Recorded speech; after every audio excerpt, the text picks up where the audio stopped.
پس از ملاقات تقریبا 3 ساعته هیئت‌های تاجیکستان و قرقیزستان، وزیران خارجه دو کشور برنامه همکاری‌های میان وزارت‌های خارجه تاجیکستان و قرقیزستان برای سال‌های 2021 و 2022 را به تصویب رساندند.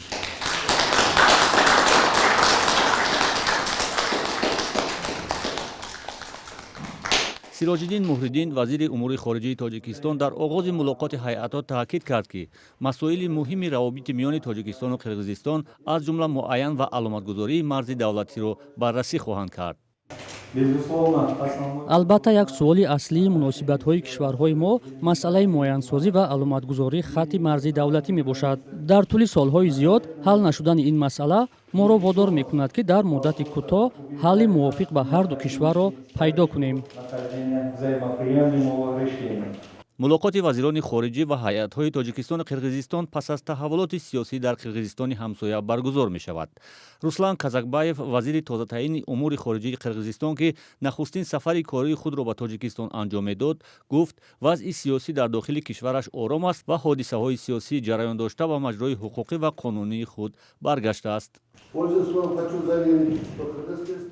мехоҳам мутмаин кунам ки ҷумҳурии қирғизистон ба ӯҳдадориҳои қаблан гирифтаи худ дар назди ҷомеаи ҷаҳонӣ содиқ мемонад ва ҳама қарордоду созишномаҳои дуҷонибаву чандҷонибаи худро иҷро мекунад. کارشناسان تاجیک برگزاری چنین ملاقات در سطح وزیران خارجه را در شرایط فعلی برای هر دو کشور تاجیکستان و قرقیزستان مفید می‌دانند. هرچند به گفته آنها حل بسیار مسائل‌های مهم بین دو کشور از حکومت آینده قرقیزستان پس از انتخابات پرزیدنتی در ماه ینور سال آینده وابستگی دارد.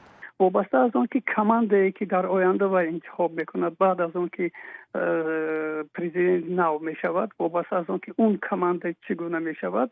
اگر کمانده واقعا پرکتیک ها باشد، شخصانی که سیاستمداران واقعی هستند و تکنوکرات ها هستند، اگر اونا سر قدرت بیایند، شاید که همین مسئله های مرزی بین تاجیکستان و قرقیزستان حل خودش با راه منطقی، با راه آسایشته پیدا کنند. تاجیکستان و قرقیزستان 976 کیلومتر مرز دارند که تاکنون 504 کیلومتر آن معین و علامتگذاری شده است.